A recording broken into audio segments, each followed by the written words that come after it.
Pessoal, para essa segunda parte da aula, eu vou me desviar um pouquinho aqui da tradição das aulas teóricas de só passar os slides.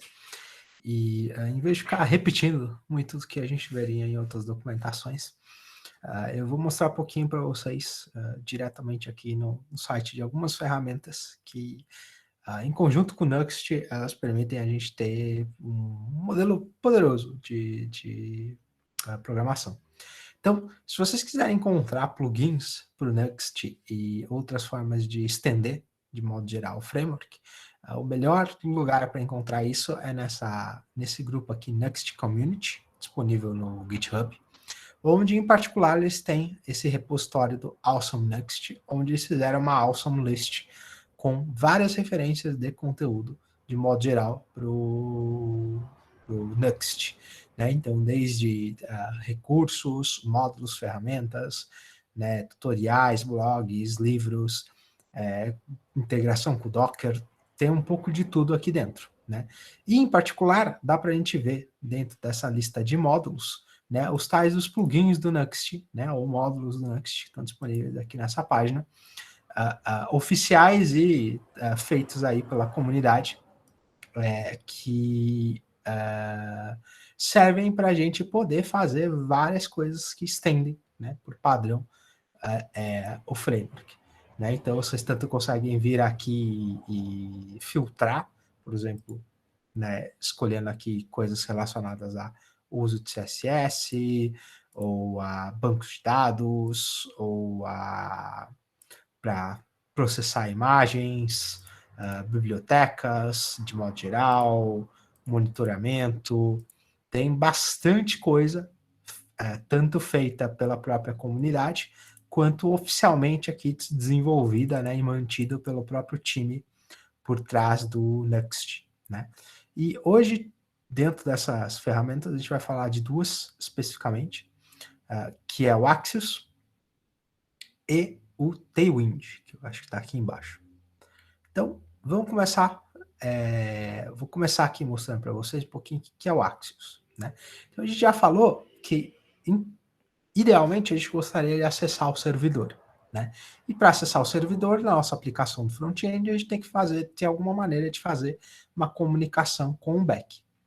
Tradicionalmente, a forma como se fazia isso era usando diretamente alguns elementos que existiam no HTML e no CSS para fazer esse tipo de requisição. Então, a gente já viu que tem aquelas tags form, por exemplo, né? E a tag form costumava ter um componente, um atributo dela de ação, que esse atributo de ação permitia você indicar alguma rota, e nessa rota, por exemplo, fazer uma submissão post.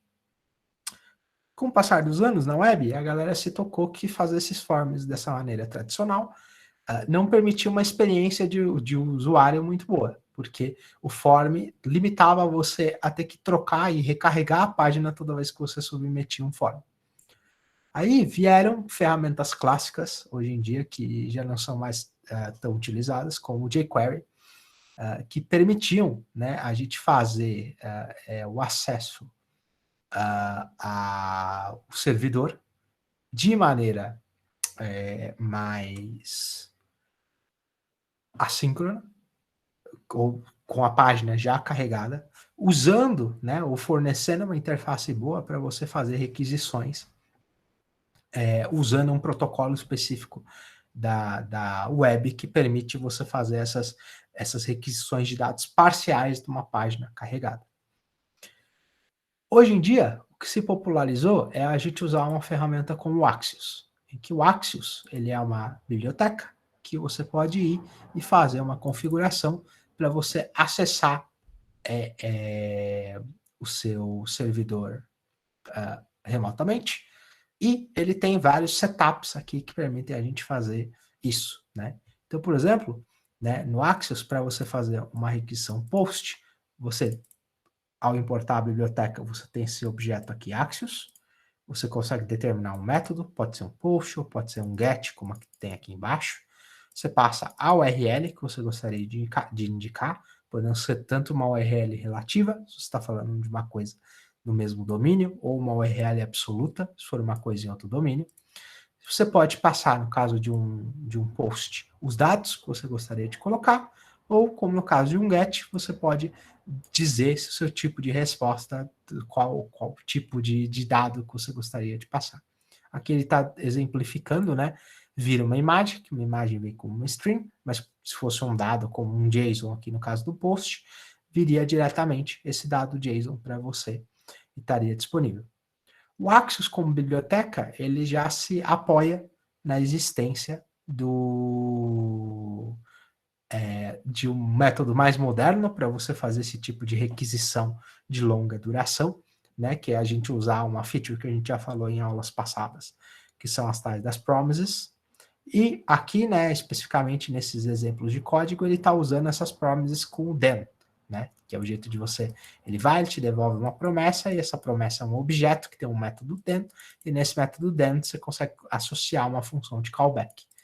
O fato de ter isso também implica que o Axios tem suporte a um outro método que é mais claro de escrita, que a gente também já falou em aulas passadas sobre JavaScript, que é você fazer o async await.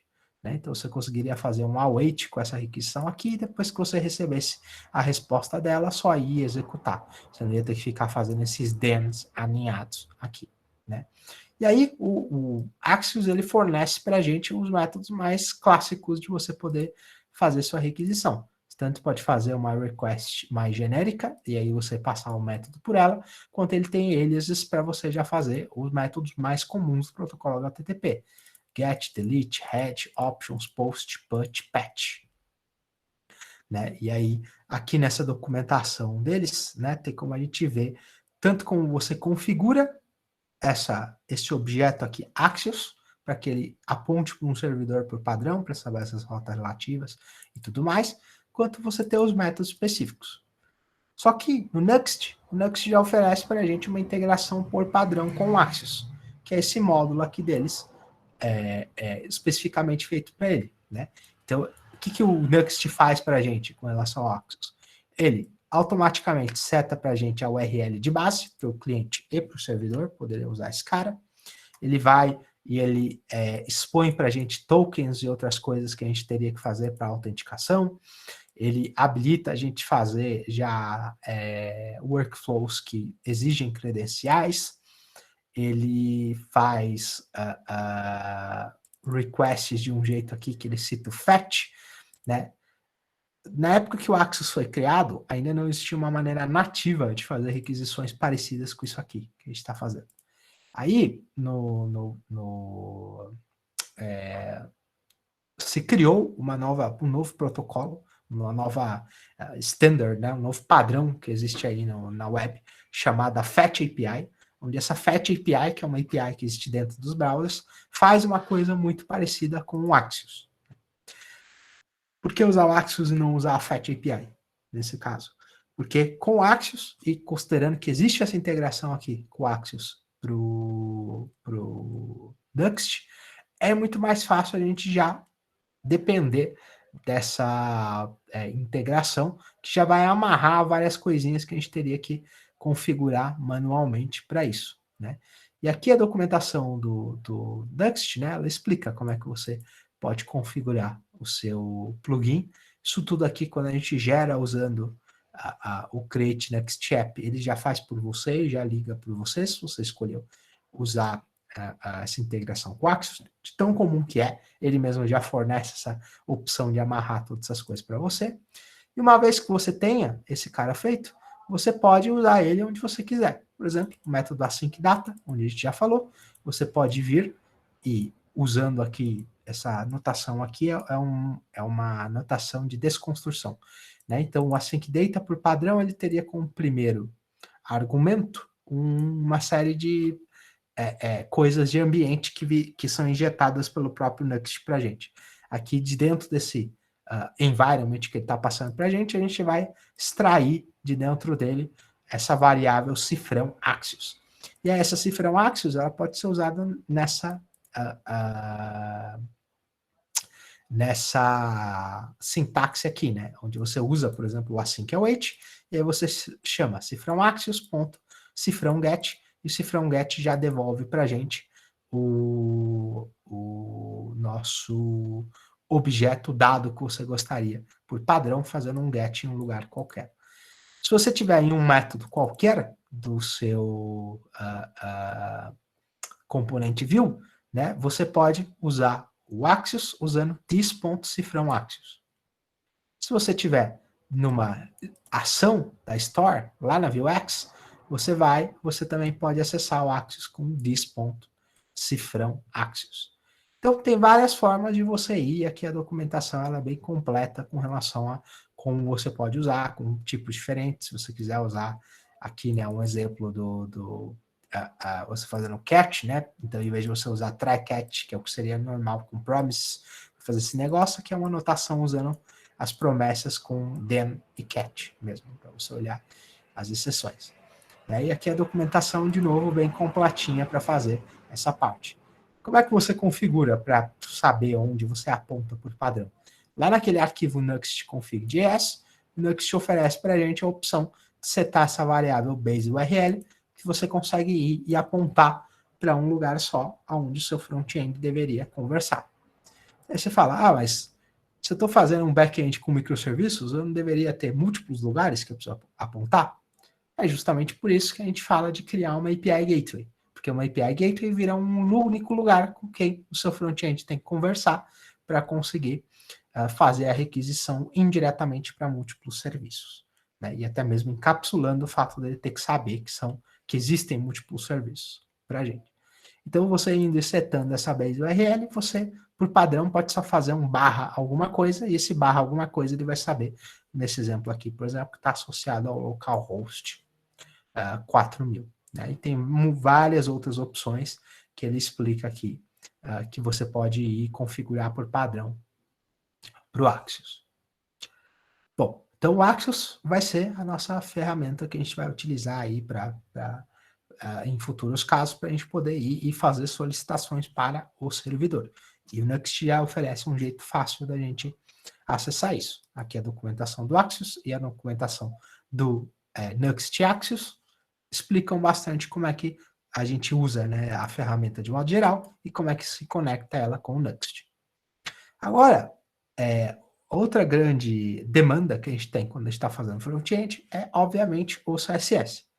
E quando a gente está usando o Axios aliás, quando a gente está usando Nuxt por padrão, né, a gente tem os componentes do Vue, e nos componentes do Vue a gente viu, a gente já teve a oportunidade de ver em aulas anteriores, que a gente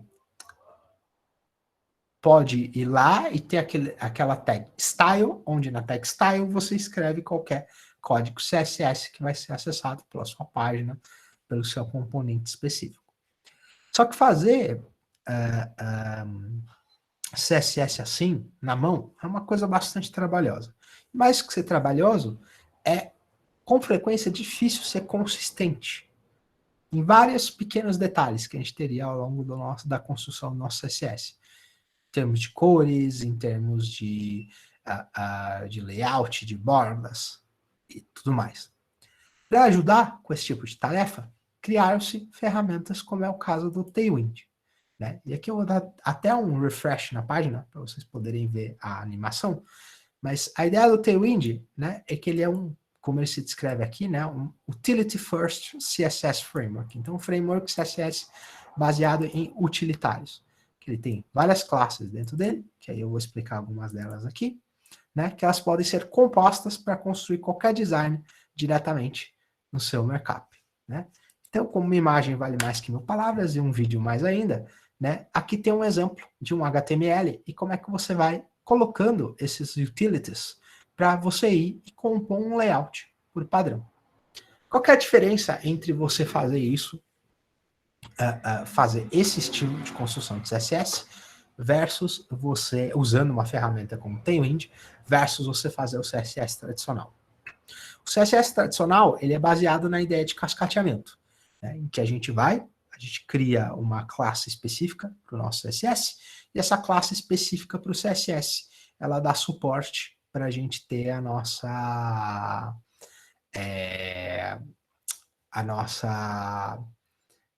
você colocar essa classe que você criou em qualquer tag do HTML, e essa tag vai ser editada. Mas se você quiser ir e fazer algum tipo de tweak no seu conteúdo, você cria outra classe e essa classe sobrescreve alguma característica. Por exemplo, pode ser que se você queira que a cor de todo o texto que você tem no seu HTML seja por padrão preto, como está aqui em cima. E aí eu gostaria que algum texto específico fosse cinza. Então o que você poderia fazer? Você poderia colocar por padrão uma classe para o CSS dizendo que a cor de todo o texto é preta, e onde você gostaria, você sobrescreveria aqui dizendo que o texto é cinza, porque isso é o comportamento excepcional. Né? E isso está no pronome do próprio CSS, né?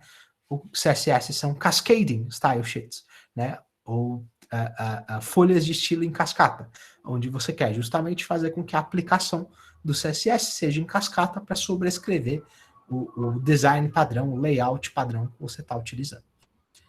O Tailwind, ele reverte essa ideia. Como é que ele reverte? Ele traz uma ideia de CSS funcional. O que isso quer dizer? Em vez da gente ter, então, cada uma das nossas classes representando vários estilos, e aí você fica sobrescrevendo as coisas, aqui ele quer fazer com que você tenha várias utilities, como ele chama aqui em cima, né, várias classes específicas, que elas têm uma função e uma função apenas, e que compostas, elas vão e formam o seu layout total. Né? E esse exemplinho aqui que estava rodando enquanto eu estava falando, ele demonstra bem isso. Então, de uma maneira curiosamente parecida com o CSS inline, que a gente viu aí em aulas passadas, aquele CSS que você pode vir aqui e colocar na sua div, por exemplo, um style e colocar o código CSS na mão, ele fornece para a gente várias dessas pequenas tags que a gente tem aqui, por exemplo, esse BG Gray 100 faz com que a cor de background seja cinza, ou essa outra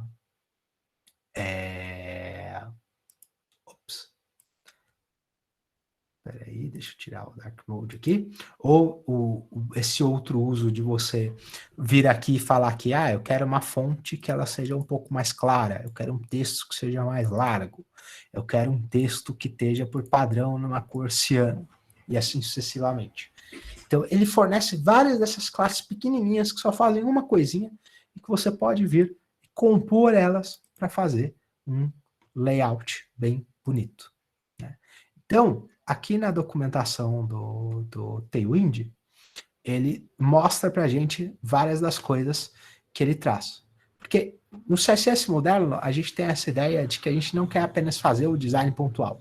A gente gostaria de criar uma espécie de design system, onde esse design system é o princípio de que a gente gostaria de deixar blocos de construção que você possa utilizar em vários pontos do seu CSS para estilizar o seu site e manter a consistência ao longo do site.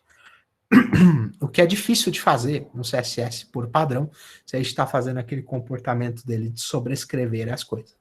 Então, o que o Tailwind traz para a gente é essa ideia de que ele é uma maneira de você construir o seu próprio design system. E ele vem aqui e ele usa, né, nessas suas classes de utilidade, ele tem essa ideia de você ter tamanhos padrões para as coisas, cores padrão, que você pode usar em vários lugares, no background, nas letras, seja que for, tipografias padrões, né? Então, para você ter fontes não serifadas, com serifa, monoespaçadas, até mesmo sombras, né? Em vários tipos de níveis, né? E isso permite essa grande flexibilidade aí para você ir e criar designs diferentes com o negócio. E só mudando, né, a definição do que são esses utilitários, você consegue ir e criar designs bem diferentes para as coisas. Praticamente com os mesmos blocos de construção. Né?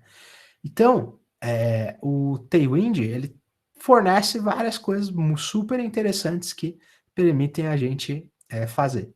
Ele vem com várias dessas classezinhas, mas quando a gente vai colocar isso em produção, ele tem um método lá dele para se livrar do conteúdo que você não utilizou. Então, é uma biblioteca que ela pode parecer pesada, em princípio, mas na hora de fazer, ele faz esse processo que é chamado de tree shaking, onde ele tira tudo que você não utilizou no seu código. Ele traz para a gente opções de você criar coisas responsivas, como aqui tem um exemplo de uma página com um layout maior ou um layout menor. Para isso, usando vários desses prefixos aqui, como é ter esses SM, você ter os MDs aqui. Então, nesse caso, tem um design maior, ele está mostrando para a gente colorido quais tags ele está ativando. Aqui está o padrão, que é o pequeno. Aqui está o small. Aqui está o medium. E ele acende para a gente, mostrando o que ele está aplicando, dependendo do tamanho, da largura do seu do conteúdo que você está colocando aqui, né? E fornece várias coisas interessantes, por exemplo, a habilidade aqui de você colocar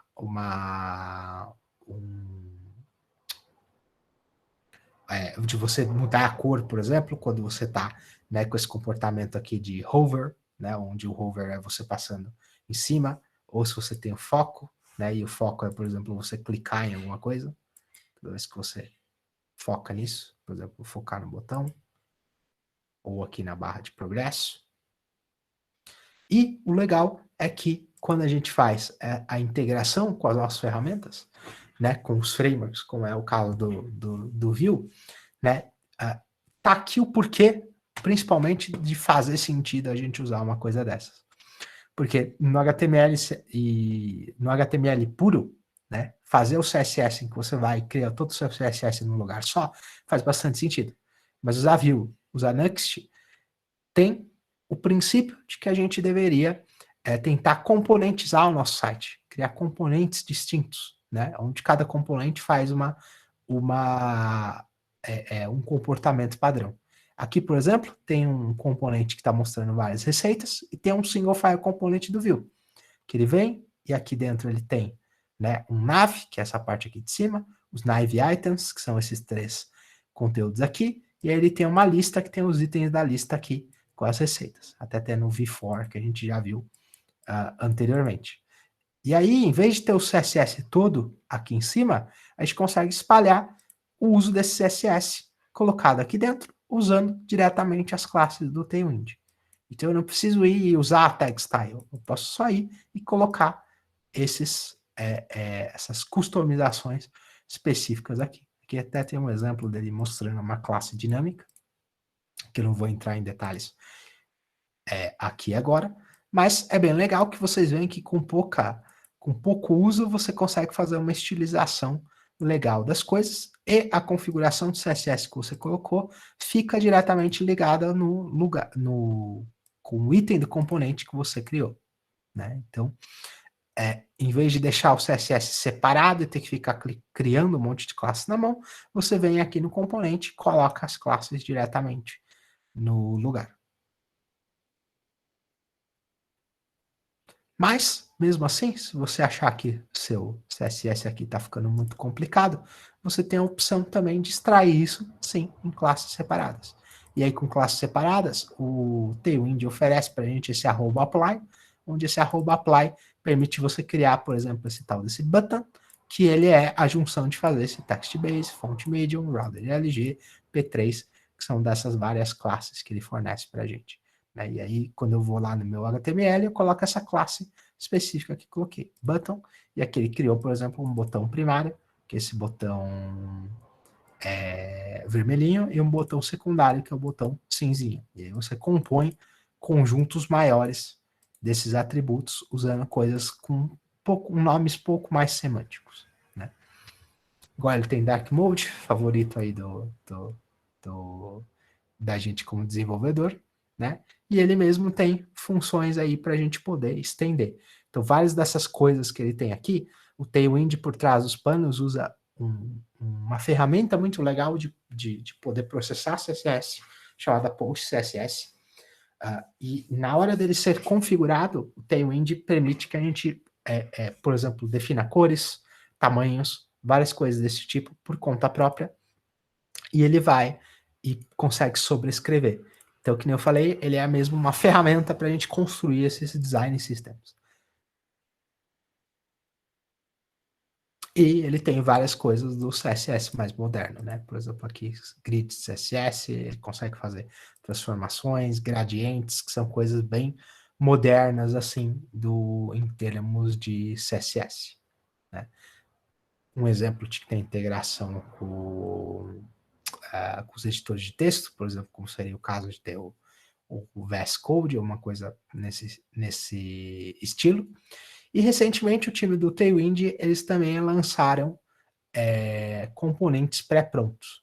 Essa Tailwind UI deles aqui tanto tem exemplos de componentes gratuitos quanto outros componentes pagos, onde dá para ir se inspirar, né, na construção de uns componentes mais alto níveis bonitinhos. Como é que você faria para isso? Tailwind, ele é muito poderoso, tem vários detalhes sobre o que a gente pode fazer aqui. Se a gente entrar na documentação, a documentação dele é muito bem feita e, claro, estilizada com o próprio Tailwind, né, onde eles mostram todas as modificações que já foram feitas e tem todo o uso que você poderia gostar, do que você poderia querer usar para fazer no seu site. Então, você quer uma coisa, por exemplo, eu quero saber tamanhos de fonte. Ele tem aqui tamanhos de fonte pré-configurados, que ele vai e já tem, você consegue usar para montar o seu site. Em vez de você pensar e colocar um tamanho arbitrário em pixels, você vai e usa aqui um desses componentes dele, por exemplo, text base, text small, text large, para ir compor o seu texto. Ou você fala assim, eu quero ter alguma coisa para poder olhar cores para o background do meu texto, de uma div qualquer, ou de um botão, né? Você pode ir aqui, tem várias opções com toda a paleta de cores padrão dele para você fazer isso. Eu quero editar a borda de um botão, por exemplo, ou o raio de um botão, né? Para ser, em vez de ser um quadrado, para ele ficar aqui uma coisa mais suave. Ele tem várias opções de radius para você fazer isso, né? Eu quero fazer um efeito qualquer por exemplo, até aqui, eu quero fazer uma animação, né? Ele tem aqui opções de animação já pré-configuradas para você, né? Uma transformação, que é um tipo de animação diferente, né? Ele mostrando aqui a imagem indo para cima e para baixo. Então, é muito rico e a documentação é muito bem feita com todas as coisas que você pode ter e te tira uma grande carga, né? Para a gente que é desenvolvedor, não é exatamente especialista nisso, de tentar aí criar um design system consistente a partir das coisas. Aqui, deixa eu achar as cores, né? Uma coisa bem legal é que eles têm essa paleta de cores super completa aí, que dá para você usar em vários lugares, que já são cores bem bonitas e bem escolhidas. Apesar de ser customizável, é legal você já poder puxar isso de uma maneira built-in, né? E, no final das contas, o Nuxt também tem uma ótima integração com o Tailwind. Então, eles também têm um módulo deles aqui, o Nuxt Tailwind, que quando você consegue selecionar, que nem eu mostrei para vocês no intervalo, no menuzinho, ele já vem e já gera para a gente o negócio, inclusive aqui gerando uma página underline Tailwind para a gente, onde a gente pode ver o nosso próprio design system. Então, o Tailwind configurado para nossa aplicação, se você fez alguma customização para ser diferente dessa documentação aqui, que é a documentação geral, né? Ele mostra como é que a gente pode fazer o setup disso, se você já gera o projeto com ele, tudo isso aqui já vem por padrão, as opções, como você pode editar isso lá dentro, para você fazer alterações se for necessário, e, inclusive, se carregar, está carregando, ele mostra aqui o exemplo de você criando uma página com isso. Code Sandbox, eu acho que não funcionou completamente bem. Deixa eu ver se ele abre aqui.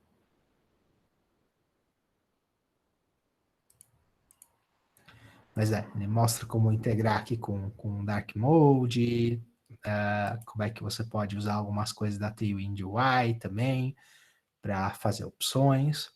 Então, a documentação do Next, de novo, tipo, né, ela não explica os detalhes do Tailwind, mas ela é bem rica em mostrar como é que você pode integrar esses dois caras para que eles trabalhem juntos, né? E aí, tipo, quando a gente fizer o scaffold do projeto usando isso, vai ser bem tranquilo de vocês poderem utilizar esse cara para estilização. Bom, então vai ser isso para essa segunda parte da aula. Eu vou interromper a gravação e aí abrir para a gente tirar dúvidas.